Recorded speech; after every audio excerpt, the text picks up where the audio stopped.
biggest advocates of Prime Minister Netanyahu's policies, and certainly one of its most important defenders on the world stage here is Israel's UN ambassador, Danon, joining us now from New York. Ambassador, thank you very much for joining us here at an important day. I want to bring in, first of all, the concept. There's a lot of buildup to today here. Why did nothing happen? Thank you for having me. First, we have to go back to the coalition agreement between Prime Minister Netanyahu and the blue and white leaders, where it says that only in July 1st, this issue can come to the government for a discussion. That's what I told my colleague in the Security Council last week. What's the rush? Why the discussion is now? Let's wait. Let's wait for the Israeli government to discuss it, to bring a resolution, to see what they have to recommend. And then we can discuss it, you can criticize it, but please wait for the Israeli government to reach its decision. Now, United States pressure, one way or another, seated where you are, how big of a factor is the position of the United States administration? Well, I don't think we should call it pressure. We coordinate with the U.S. administration. I work very closely with the U.S. mission at the UN, and we work with our colleagues in Washington, D.C., and we will do everything with coordination with our colleagues in D.C. And I think today we understand that the peace plan of President Trump, it's an opportunity to move forward. And for the Palestinians, it's a chance to decide where they want to go, to choose realism or rejectionism. In the last 72 years, they always rejected every initiative. Now, Ambassador, there was another notable sort of public display of the position today. British Prime Minister Boris Johnson published a dramatic op-ed on the front page of a major Hebrew newspaper here for our viewers to see this here, pleading with the Israeli government to abandon these annexation plans. I mean, Johnson referred to himself as a, quote, lifelong friend, admirer, and supporter of Israel, close quote.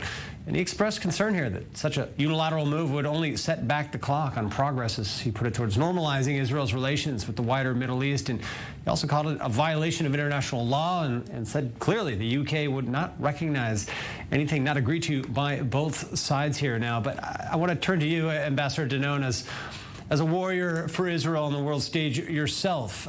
How do you reconcile with one of Israel's staunchest allies in the world, closest friends, another, as he put it, staunch defenders, practically begging for these plans to stop? We appreciate the strong relationship with the UK, and we do speak with our allies all around the world.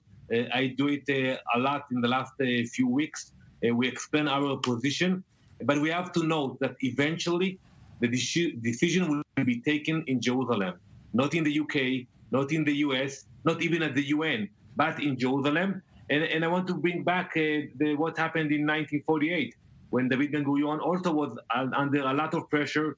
Same happened in 1967 with Levi Eshkol, when we reunited Jerusalem, and in 1981 when Menachem Begin applied sovereignty over the Golan Heights. And I recall 2 years ago here in the UN, when President Trump decided to move the embassy, I received similar phone calls from many leaders and many allies. So yes, we should listen to them, we should speak to them, but at the end of the day, the decision will be taken by the Israeli government. Ambassador Danon, on a personal note here, your term's coming to an end here. It's been an important road you've run there in the UN Security Council, in the UN in general. What are your plans? Are you coming back to get into politics? What's next? So after 5 years, which feels like 50 years, I think I deserve a vacation. And I'm looking forward to go back to Israel. But I intend to stay involved in public life and to bring the experience I gained here at the UN for the benefit of the Israeli citizens. And I am sure I will be able to contribute a lot in future posts and future positions in the public in Israel.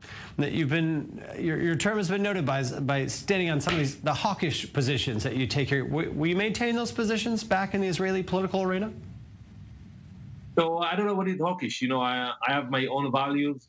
I represent the Israeli government, and I think I proved that you can stand on your ideology, on the values you believe in, and still succeed at the UN. I was able to get elected to unprecedented positions here at the UN. So we don't have to compromise, but we have to represent Israel with dignity.